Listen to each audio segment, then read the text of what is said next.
ভারত থেকে আমদানি বন্ধে সুবাতাস দেশের সুতাকলে চাহিদা বেড়েছে 10 থেকে 15%। সুযোগ বুঝে দাম বাড়িয়ে দেওয়ার অভিযোগ পোশাক শিল্প মালিকদের। রেমিটেন্স প্রবাহে ইতিবাচক ধারা অব্যাহত। এপ্রিলে দেশে এসেছে $300 কোটি। অর্থ বছরে 10 মাসে প্রবৃদ্ধি 28%, বেড়েছে রিজার্ভও। গভীর সমুদ্রে নেই মোবাইল নেটওয়ার্ক ও ইন্টারনেট সুবিধা, মাছ শিকারে গিয়ে বিপদে সহায়তা পান না জেলেরা। স্টার্লিং চালু হলে পরিস্থিতি বদলে যাওয়ার আশা। সাতক্ষীরার গোবিন্দভোগ আম সংগ্রহ শুরু হচ্ছে আজ। আনুষ্ঠানিক উদ্বোধন করছেন জেলা প্রশাসক। জেলায় এবার 62,000 টন উৎপাদনের আশা কৃষি বিভাগের। এবং নতুন শুল্ক নীতিতে বিপাকে যুক্তরাষ্ট্রের জুতা শিল্প। ডোনাল্ড ট্রাম্পকে নাইকি, অ্যাডিডাসের মতো বিশ্বসেরা ব্র্যান্ডগুলোর চিঠি, সংকট সমাধানে উদ্যোগ নেয়ার অনুরোধ।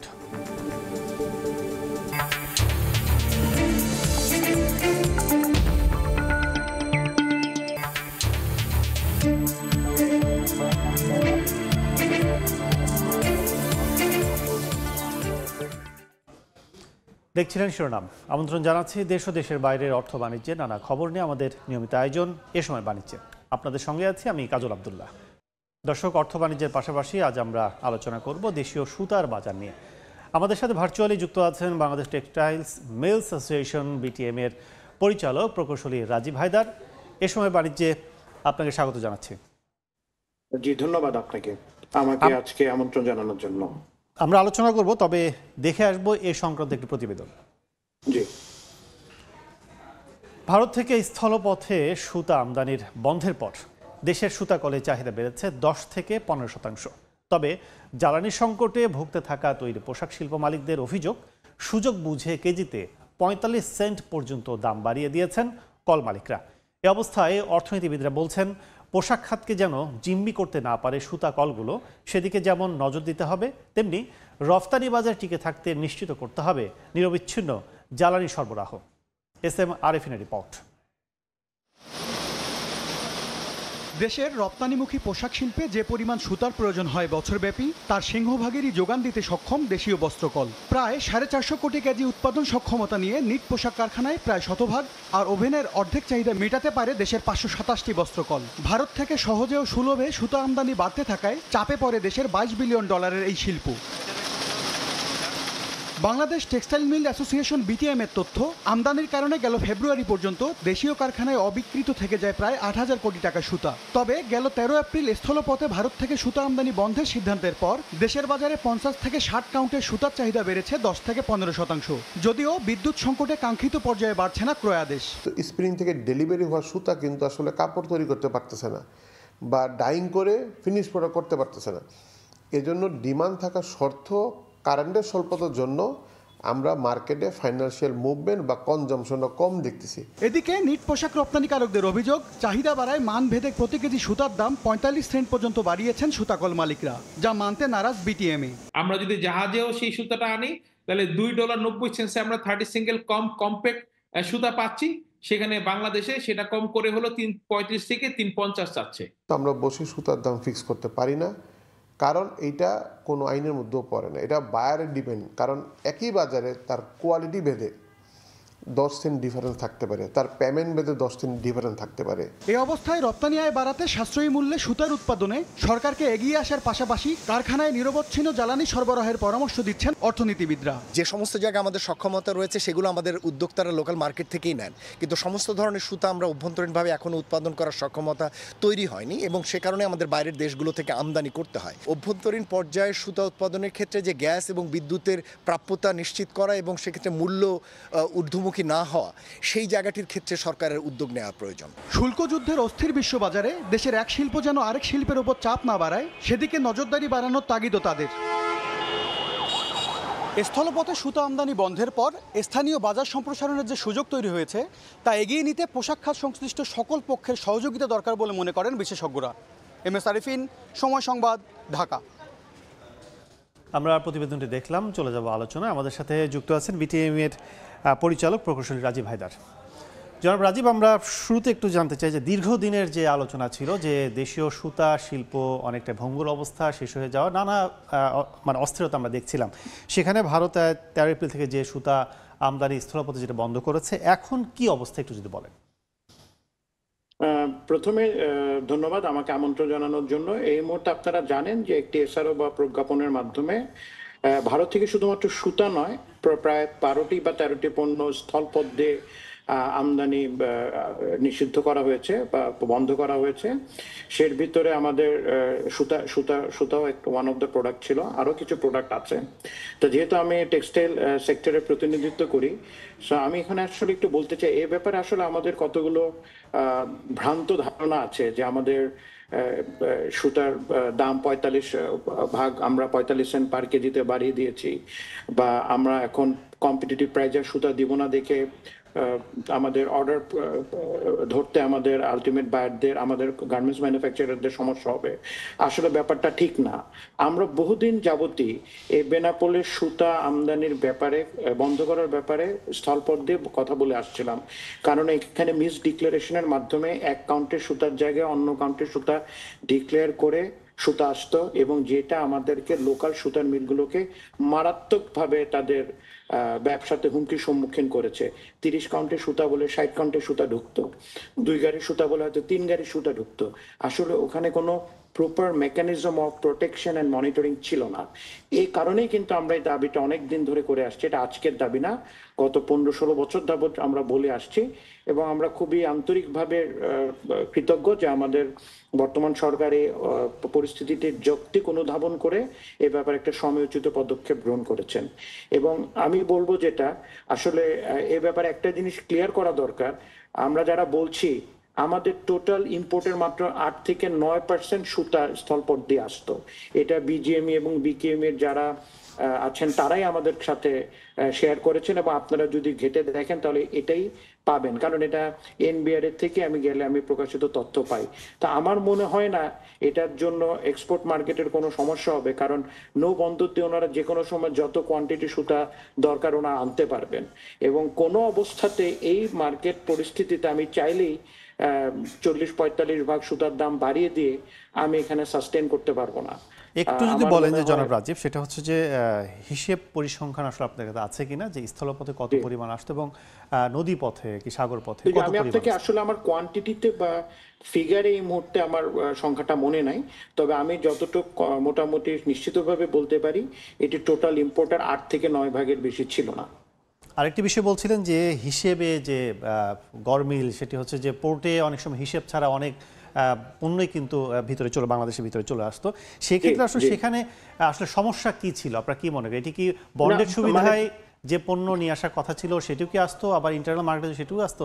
আসলে কি অবস্থা? আসলে বন্ডের অপব্যবহারের সাথে তো আমরা ঢালাওভাবে বন্ডকে দায়ী করি নাই, কিন্তু বন্ডের সুবিধার অনেক অসাধু ব্যবসায়ী তো এটার অপব্যবহারও করেছে। আপনি দেখেন 30 কাউন্টের যে সুতাটা বা আমাদের এক্সপোর্ট মার্কেটে নিটের যে 30 কাউন্টের সুতাটা লাগে, এখন আমি যদি বলি আমি 30 কাউন্টের সুতা ইম্পোর্ট করে আনছি আন্ডার মাই বন্ডেড ফ্যাসিলিটিস, সেক্ষেত্রে আনার সময় যদি 30 কাউন্টের সুতার জায়গায় আমি 60 কাউন্টের ওভেনের সুতা, যেটা আমাদের লোকাল তাঁতি লোকাল আমাদের যে পরিধেয় বস্ত্র বা মহিলাদের পরিধেয় বস্ত্র বা বিভিন্নতে যেটা আমাদের লোকাল ডিমান্ড মিট করার জন্য লাগে, আমি এক্সপোর্ট মার্কেটের জন্য না, 60 সুতার দামটা কিন্তু 30-এর চেয়ে অনেক বেশি। তা সেটা এনে যখন আপনি মিসডিক্লারেশন করে কাউন্ট চেকিংটা ঠিক মতো না করে নিয়ে এসে এটা লোকাল মার্কেটে বিক্রি করে দেবেন, তখন তো এই যে আমাদের লোকাল স্পিনিং মিলগুলোর যে যে উৎপাদন ক্ষমতা আছে, তারা যে ক্যাপাসিটিটা আছে, ওনারা তো বিক্রি করতে পারলো না, ওনারা তো একটা অসম প্রতিযোগিতার ভিতরে পড়লো। আর আপনারা আজকে যে পার্শ্ববর্তী দেশ আমাদেরকে সুতা দিচ্ছে, আপনারা হয়তো এটা খুব ভালো মতনই জানেন, আমরা এটা বোঝাতে সক্ষম হয়েছি, তারা কিন্তু ইনসেন্টিভাইজড, হাইলি ইনসেন্টিভাইজড। ওনাদের যে ইনসেন্টিভ প্যাকেজ আছে, ওনারা বাংলাদেশে কস্ট অফ প্রোডাকশনের প্রাইজে সুতা দেন। আমি যদি বলি ওনাদের উপর, ওনারা আমাদেরকে এখানে সুতা ডাম্পিং প্রাইসে বিক্রি করেন। তা আজকে পৃথিবীর সব দেশে, ইউএস এর মতন দেশ তাদের আভ্যন্তরীণ শিল্পের কে সুরক্ষা দিচ্ছে, আমরা কিন্তু আভ্যন্তরীণ শিল্পের সুরক্ষা চাই নাই। আমার কোয়ালিটি ভালো হলে আপনি আমার থেকে নিবেন, আমার লিড টাইম বেটার হলে আপনি আমার থেকে নিবেন, এবং নিচ্ছেন।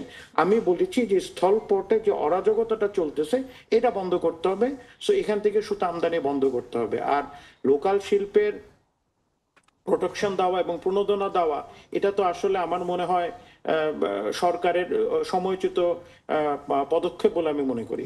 কিন্তু এই ক্ষেত্রে কোনো অবস্থাতেই আমরা কোনো রকম দাম বাড়াইনি। আমাদের প্রাইস যা আছে সে আগের লেভেলই আছে, এবং এই ক্ষেত্রে এটা কেউ বলতে পারবেন না যে এটার সুযোগে আমরা দাম বাড়িয়েছি, এটার কোনো সুযোগই নেই। আপনারা বলছেন যে দেশীয় যে শিল্প কারখানা আছে আপনাদের, সেটি দিয়ে আপনার চাহিদার মোটামুটি শতভাগ পূরণ করা সম্ভব। সেক্ষেত্রে যেটি বলছিলাম যে ভারতের সুতা এবং বাংলাদেশের সুতা উৎপাদন আসলে মান সম্পন্ন কোনটা, পার্থক্য আছে না আসলে কোনোভাবে? অবশ্যই আমরা মানসম্পন্ন তুলা ব্যবহার করি। ভারত তুলা উৎপাদনে ভারতীয় তুলা ব্যবহার করে, এবং মেইনলি ভারতীয় তুলা ব্যবহার করে কারণ ভারত পৃথিবীর অন্যতম বৃহৎ তুলা উৎপাদনকারী দেশ, নিজস্ব তুলা প্রোডাকশন হয়।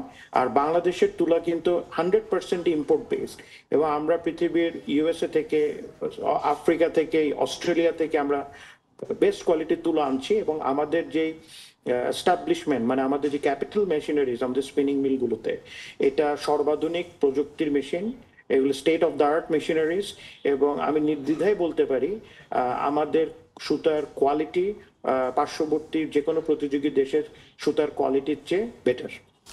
রপ্তানিকারকদের অভিযোগ যেটি বলছে যে 45 সেন্ট পর্যন্ত আপনারা দাম বাড়িয়েছেন, আপনারা বলছেন সেটি বাড়েনি। এখন ক্যাপাসিটি যেহেতু আপনাদের আছে, সেক্ষেত্রে উৎপাদন কম ছিল, এখন চাহিদা বেড়েছে, উৎপাদনও বাড়বে, ক্যাপাসিটি অনুযায়ী সবকিছু আপনাদের ফিল আপ হবে, দামটা কতটুকু আরো কমবে না কি অবস্থা হবে আগামীতে? না, আমার মনে হয় দাম কমবে না। দামটা এখন যে পর্যায়ে আছে সেই পর্যায়েই থাকবে। আমরা দামটা আসলে দেখেন, আমি যদি এখন একটা এক্সাজারেটেড প্রাইস দেই, তাহলে আলটিমেটলি কিন্তু আমার দেশের ক্ষতি। কারণ আমার যিনি তৈরি পোশাকের ক্রেতা বাইরে বসে আছেন, উনি তো যদি দেখেন আমার সুতার প্রাইস আমি 50 বা 60 সেন্ট বাড়িয়ে দিয়েছি, তাহলে তো ওনার প্রোডাক্টের প্রাইস বেড়ে যাবে।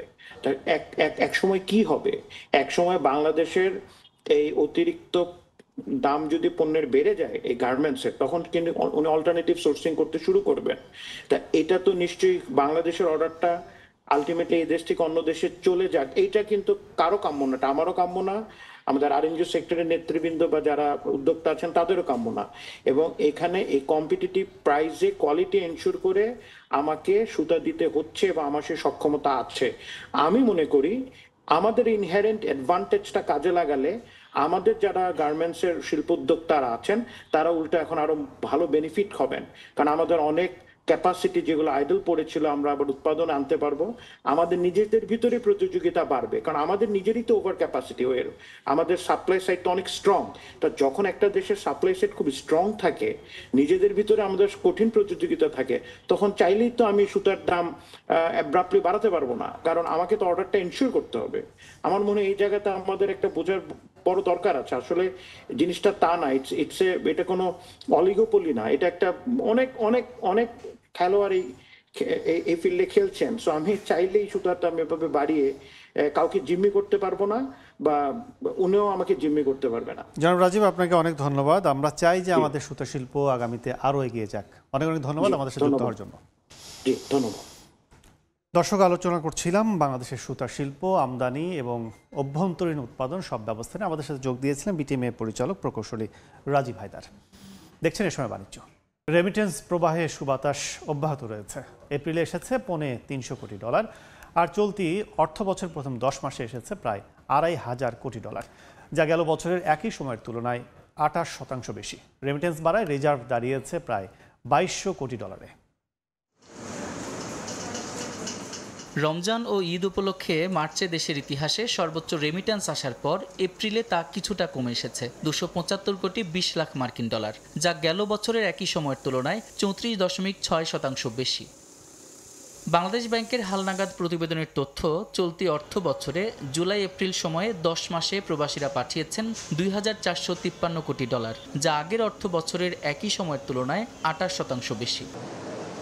ব্যাংকাররা বলছেন, রাজনৈতিক পট পরিবর্তনের পর অর্থ পাচার এবং অবৈধ উপায়ে রেমিটেন্স প্রবাহ কমে আসায় বাড়ছে প্রবাসীদের পাঠানো আয়। এতে ইতিবাচক প্রভাব পড়ছে রিজার্ভে। রোববার বৈদেশিক মুদ্রার রিজার্ভ বেড়ে হয়েছে প্রায় $2,200 কোটি। সাদিক হাসান ইমন, সময় সংবাদ, ঢাকা।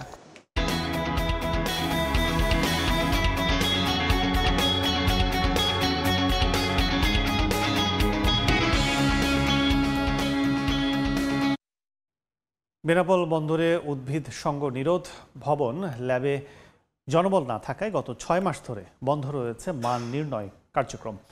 এতে আমদানিকৃত কৃষিজাত পণ্য কোনো ভাইরাস বহন করছে কিনা তা পরীক্ষা করতে না পারায় ঝুঁকিতে দেশের কৃষিখাত। বিস্তারিত জানাতে এই মুহূর্তে বন্দরে আছেন সহকর্মী আজিজুল হক, সরাসরি যাচ্ছি তার কাছে। বেনাপোল স্থলবন্দর দিয়ে ভারত থেকে যে সমস্ত কৃষিজাত পণ্য অর্থাৎ বিভিন্ন ধরনের খাদ্যদ্রব্য এবং কৃষিজাত উৎপাদনের বীজ আমদানি হয়, এ সমস্ত আমদানিকৃত খাদ্যদ্রব্য সেটি গুণগত মান ঠিক আছে কিনা বা যে সমস্ত কৃষিজাত বীজ আমদানি হচ্ছে সে সমস্ত বীজের মাধ্যমে যেন কোনো ভাইরাস দেশে প্রবেশ করতে না পারে, এর জন্য বেনাপোল স্থলবন্দর উদ্ভিদ সংগ্রহ অফিসে একটি আন্তর্জাতিক মানের ল্যাব আছে, যেখানে একজন এক্সপার্ট অর্থাৎ টেকনিশিয়ান ছিলেন যিনি এই সমস্ত খাদ্যদ্রব্যের এবং বীজের মান পরীক্ষা করতেন।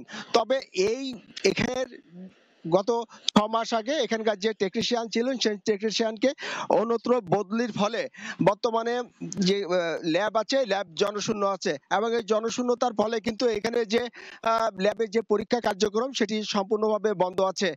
বেনাপোল বন্দর দিয়ে ভারত থেকে বিভিন্ন ধরনের যে বীজ এবং খাদ্যদ্রব্য আমদানি হয়, ব্যবসায়ীরা বলছেন এটি পরীক্ষার খুব জরুরি, যদি পরীক্ষা না করা হয় ঠিক মতো তাহলে কিন্তু ভাইরাস সংক্রমণের মাধ্যমে দেশের কৃষি খাতের বড় ক্ষতি হতে পারে।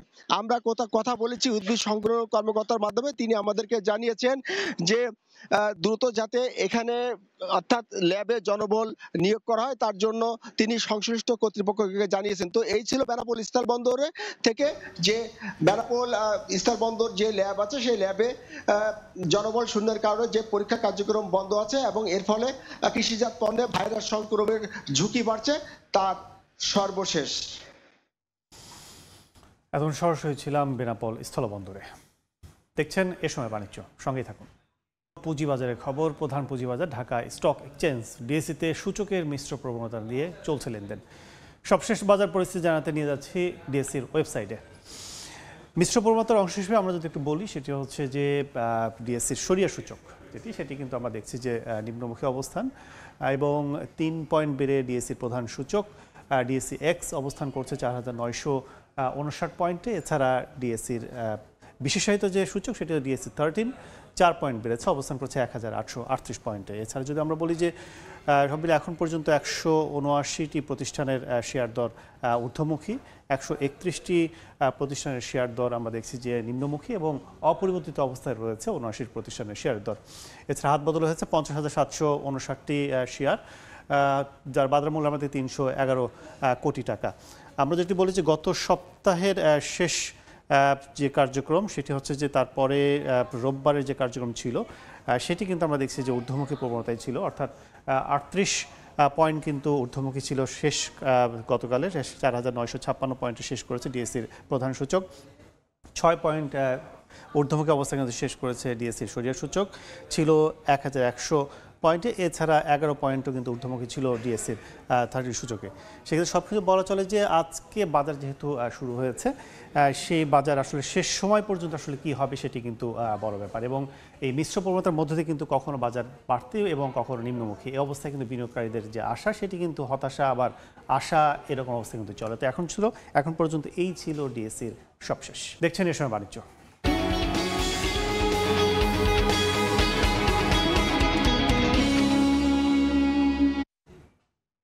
মোবাইল নেটওয়ার্ক ও ইন্টারনেট সুবিধা না থাকায় গভীর সমুদ্রে মাছ শিকারে গিয়ে যোগাযোগ বিচ্ছিন্ন হয়ে পড়েন জেলেরা। প্রাকৃতিক দুর্যোগ কিংবা জলদস্যুদের আক্রমণে সময়মতো পান না সহায়তা। প্রযুক্তিবিদরা বলছেন স্টারলিং ইন্টারনেট পরিষেবা চালু হলে বদলে যাবে এই পরিস্থিতি। রুবেল হোসেনের ছবিতে সাইফুল মিরাজের রিপোর্ট। কোটি টাকা মূল্যের একটি ট্রলার নিয়ে উপকূল থেকে 200 কিলোমিটারেরও বেশি দূরে গিয়ে গভীর বঙ্গোপসাগরে মাছ শিকার করেন জেলেরা। তাদের এমন দুঃসাহসিক কাজ দেশের মানুষের মাছের চাহিদা পূরণের পাশাপাশি গতিশীল করে অর্থনীতির চাকাও। কিন্তু উপকূল থেকে মাত্র 20 কিলোমিটার দূরে গেলেই অকার্যকর হয়ে পড়ে মোবাইল নেটওয়ার্ক। এতে গভীর সমুদ্রে সম্পূর্ণ যোগাযোগ বিচ্ছিন্ন হয়ে পড়েন জেলেরা। ঢাকাইতে দেখা যাইতেছে ধরে বা কোস্টগার্ডের লাগে যোগাযোগ করবে এরকম কোনো ব্যবস্থা নাই। নেটওয়ার্ক যোগাযোগ থাকলে তো মনে করেন একটা ঘূর্ণিঝড় হইলে ওইটা আমরা শুনতে পারি। সম্প্রতি দেশে স্টারলিংক ইন্টারনেট পরিষেবা চালুর উদ্যোগ গ্রহণ করায় আশায় বুক বেঁধেছেন উপকূলীয় লাখো জেলে। জেলেরা ভাসতে আছে, আমরা দুটো ট্রলার পাঠাইয়া উদ্ধার করতে পারি, কিন্তু সেরকম কোনো আমরা জানতেই পারি না যে কি হয়েছে। নেটওয়ার্কটা যাতে সাগরে বিস্তৃত হয় এই ব্যাপারে আমি সরকারের কাছে আবেদন জানাচ্ছি। প্রযুক্তিবিদরা বলছেন দেশে স্টারলিংক ইন্টারনেট পরিষেবা চালু হলে পুরো সমুদ্র থাকবে নেটওয়ার্কের আওতায়। এতে তাদের জীবনের ঝুঁকি যেমন কমবে, ঠিক তেমনিভাবে আমূল পরিবর্তন আসবে মৎস্য আহরণে। স্টারলিংক যদি চালু হয় সেক্ষেত্রে ঘূর্ণিঝড়ের আগাম সতর্কতা কিন্তু পাবে, যার কারণে কিন্তু অনেক প্রাণহানি থেকে রক্ষা পাবে। স্টারলিংকের এই প্রযুক্তিটি যাতে মৎস্য খাতে সরকার প্রয়োজন ভর্তুকি দিয়ে হলেও এটি ব্যবহার করবে, যাতে এই অঞ্চলের উপকূলের অঞ্চলের যে অর্থনীতি সমৃদ্ধ হবে, সাথে সাথে দেশের অর্থনীতিও সমৃদ্ধ হবে। গত 9 এপ্রিল পরীক্ষামূলকভাবে দেশে স্টারলিংকের ইন্টারনেট পরিষেবা চালু হয়। সাইফুল মিরাজ, সময় সংবাদ, বরগুনা। দেখছেন এ সময় বাণিজ্য। ওপেক দেশগুলোর তেল উত্তোলন বাড়ালো, বৈশ্বিক অপরিশোধিত তেলের বাজারে দেখা গিয়েছে বড় পতন। সোমবার সকালে দাম কমেছে 4% পর্যন্ত। খাত সংশ্লিষ্টদের উদ্বেগ, এতে বৈশ্বিক চাহিদার বিপরীতে যোগান উদ্বৃত্ত থাকবে। তেল উৎপাদনকারী দেশগুলোর জোট ওপেক উৎপাদন বাড়ানোর সিদ্ধান্ত নেয় সোমবার বিশ্ববাজারে জ্বালানি তেলের দাম 4% পর্যন্ত পড়ে গেছে। ট্রেডিং ইকোনমিক্সের তথ্য, এদিন সকালে ব্রেন্ট ক্রুডের দাম ব্যারেল প্রতি 3.71% কমে $59 নেমে গেছে। আর মার্কিন ওয়েস্ট টেক্সাস ইন্টারমিডিয়েট অপরিশোধিত তেলের দাম ব্যারেল প্রতি 4% কমে নেমেছে $55.94। বিশ্ববাজারে জ্বালানি তেলের দাম কমে যাওয়া অর্থনৈতিক প্রবৃদ্ধি হ্রাসের পূর্বাভাসের পাশাপাশি কমছে আন্তর্জাতিক জ্বালানি তেলের প্রতিষ্ঠানগুলোর মুনাফাও। তবুও আগামী জুন থেকে দৈনিক 4,11,000 ব্যারেল তেল উত্তোলন বাড়ানোর সিদ্ধান্ত নিয়েছে দেশগুলো। খাত সংশ্লিষ্টদের উদ্বেগ, এতে বৈশ্বিক চাহিদার বিপরীতে যোগান উদ্বৃত্ত থাকবে। মূলত ওপেক প্লাসের অঘোষিত নেতা সৌদি আরব স্পষ্ট ইঙ্গিত দিয়েছে যে তারা আর একা তেলের উৎপাদন সীমিত রাখতে রাজি নয়, বিশেষ করে যখন কাজাখস্তান ও ইরাকের মতো সদস্যরা নির্ধারিত উৎপাদন সীমা মানছে না। ইয়ানুর শিফাত, সময় সংবাদ। দেখছেন এ সময় বাণিজ্য।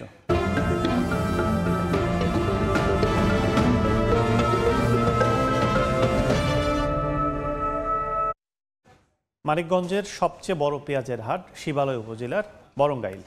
এখানে শুরু হয়েছে শুকনো হালি পেঁয়াজের জমজমাট বেচাকেনা। এই মুহূর্তে সেখানে আছেন রিপোর্টার মোহাম্মদ ইউসুফ আলী, সরাসরি যাচ্ছি তার কাছে। কড়া রোদ উপেক্ষা করে কৃষক আর পাইকারের যে দর কষাকষির মধ্যে কিন্তু এই বেচা কিনা জমজমাট, সেই ক্ষেত্রে কিন্তু সকাল 8:30 থেকে এই বেচা কিনা শুরু হয়েছে। অর্থাৎ এই বাজারের কিন্তু দরের যে দরটি, যেটা কিন্তু দশ নেমেছে গত সপ্তাহের যে 1900 থেকে 2000 টাকার যে পেঁয়াজ, সেই পেঁয়াজটি কিন্তু আজকে বেচা কিনা হচ্ছে 1 থেকে 200 টাকা প্রতি মনে কমে এখন বেচা কিনা হচ্ছে 1700 থেকে 1800 টাকা। আমরা কৃষকদের সাথে কথা বলেছি, কৃষকরা বলছে আসলে এই দরটি যে বেচাকেনা হচ্ছে তাদের তেমন লাভ হচ্ছে না। আমরা সাধারণ ভোক্তার সাথে কথা বলেছি বলে এখন তারা যে দরটি রয়েছে তা কিন্তু আসলে ক্রয় ক্ষমতার মধ্যে রয়েছে। অন্যদিকে আমরা এখানকার যারা কমিটি রয়েছে, অর্থাৎ হাট কমিটি, তাদের সাথে কথা বলেছি। তারা বলছে যে পেঁয়াজগুলো আছে এখন কিন্তু কৃষকদের কাছে যথেষ্ট পেঁয়াজ রয়েছে। এই সময় যদি পেঁয়াজ আমদানি করা হয় তাহলে কিন্তু আরো ধসে চলে আসবে। আমরা এই যে হাটটিতে যারা হাট কমিটি তারা বলছে 6000 থেকে 7000 মণ পেঁয়াজ প্রতি সপ্তাহে এই সোমবার বেচা কেনা হয়। এই ছিল আমার কাছে পেঁয়াজের হাট থেকে সর্বশেষ তথ্য। এখন সরাসরি ছিলাম মানিকগঞ্জের শিবালয়ে পেঁয়াজের হাটে। দেখছেন এ সময় বাণিজ্য, সঙ্গে দেখছেন এ সময় বাণিজ্য। যুক্তরাষ্ট্রের ডোনাল্ড ট্রাম্পের প্রতিশোধমূলক শুল্ক নীতি এবার বিপাকে ফেলেছে জুতা শিল্পকে। অবস্থায় ব্যবসায় ভরাডুবি থেকে বাঁচতে ট্রাম্পের সাহায্য চেয়ে চিঠি দিয়েছেন উৎপাদনকারী প্রতিষ্ঠানগুলো। এদের মধ্যে রয়েছে নাইকি, অ্যাডিডাস সহ 76টি বড় ব্র্যান্ড। ট্রাম্পকে লেখা চিঠিতে footwear distributors and retailers of America FDRA জানায় বর্তমান পরিস্থিতিতে তাদের ব্যবসা অস্তিত্ব সংকটে পড়েছে। নতুন শুল্ক চালু হয়, খরচ বেড়ে যাচ্ছে 150 থেকে 220% পর্যন্ত। তাদের দাবি, শুল্ক বেড়ে যাওয়ায় ব্যবসার খরচও বেড়ে গেছে ব্যাপকভাবে। বাতিল হচ্ছে একের পর এক অর্ডার, এতে অনেক প্রতিষ্ঠান বন্ধ হয়ে যাওয়ার পথে এসে দাঁড়িয়েছে। দক্ষিণাঞ্চলে ২৫০০-এর বেশি স্লুইস গেটের প্রায় অর্ধেকই এখন অচল। জরাজীর্ণ জলকপাট দিয়ে লবণাক্ত পানি ঢুকে বিলীন হচ্ছে ফসলি জমি, মাছের ঘের, এমনকি বসতভিটা। পানি উন্নয়ন বোর্ডের বলছে প্রকল্প পাশ হলে সংস্কার ও নতুন করে নির্মাণ কাজ শুরু হবে। ৬০-এর দশকে পটুয়াখালীতে গড়ে তোলা হয় প্রায় ১,২৮০ কিলোমিটার দীর্ঘ বেড়িবাঁধ, যার সঙ্গে যুক্ত করা হয় ছোট বড় ৬৭২টি স্লুইস গেট। প্রাকৃতিক দুর্যোগ ও লবণাক্ততার বিরুদ্ধে প্রতিরোধ গড়াই ছিল যার মূল উদ্দেশ্য। কিন্তু সময়ের সঙ্গে সঙ্গে এসব গেটের বেশিরভাগই হয়ে পড়েছে অকার্যকর। কিছু আছে কোনোভাবে টিকে থাকলেও স্পষ্ট মরিচার দাগ আর গভীর ক্ষতচিহ্ন। প্রতি বছর বর্ষার জলাবদ্ধতায় ডুবে যায় শস্য ক্ষেত। নোনা পানির ছোবলে চাষের অনুপযোগী হয়ে পড়ে হাজার হাজার হেক্টর জমি। তরমুজ দেই, দুলাট ফসল দেই, বাদাম, অনেক কিছু। এই লবণ পানি উঠলে আমাকে অনেক ক্ষয়ক্ষতি হয়। সরকার যদি কাজটা আমাদের করে দেয় তাহলে আমাদের অনেক উপকার আসবে।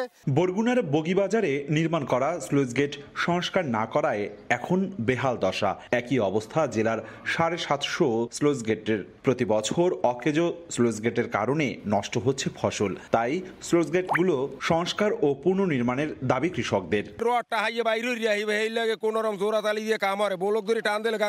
স্লুইস গেটের সমস্যা থাকায় আমাদের যখন বন্যা বা অতিবৃষ্টি হয় তখন আমাদের মাঠের পানি সরে যেতে সমস্যা হয়। বরিশালের বাকেরগঞ্জ উপজেলার পাদ্রিশিবপুর ঘুরে দেখা যায় স্লুইস গেটগুলোর একই চিত্র। দ্রুত জলকপাটগুলো সংস্কারের দাবি স্থানীয়দের। পানি উঠে যায়, কিন্তু পানি দরকার নাই। সংস্কার ও নতুন করে স্লুইস গেট নির্মাণ প্রকল্প প্রক্রিয়াধীন বলে জানায় পানি উন্নয়ন বোর্ড। প্রকল্পটি অনুমোদন লাভ করলে আমাদের এই ইরিগেশন প্রজেক্টের আওতায় যতগুলি জলকপাট আছে সেগুলি আমরা পুনর্বাসন করতে পারবো। বরিশাল বিভাগের ৬ জেলায় মোট ২,৬৮৬টি স্লুইস গেট রয়েছে। এর মধ্যে সচল আছে ১,৭৪৬টি। অপূর্ব অপু, সময় সংবাদ, বরিশাল। এ পর্যায়ে শীর্ষ সংবাদগুলো জানিয়ে দিচ্ছে আরেকবার। ভারত থেকে আমদানি বন্ধে সুবাতাস দেশে সুতাকলে চাহিদা বেড়েছে ১০ থেকে ১৫%। সুযোগ বুঝে দাম বাড়িয়ে দেওয়ার অভিযোগ পোশাক শিল্প মালিকদের।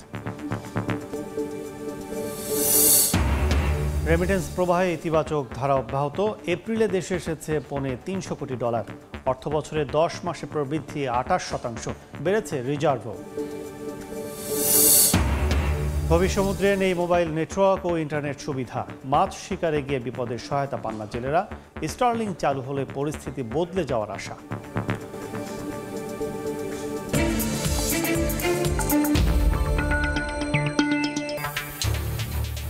এই ছিল এ সময় বাণিজ্যে। সঙ্গে থাকুন সময়।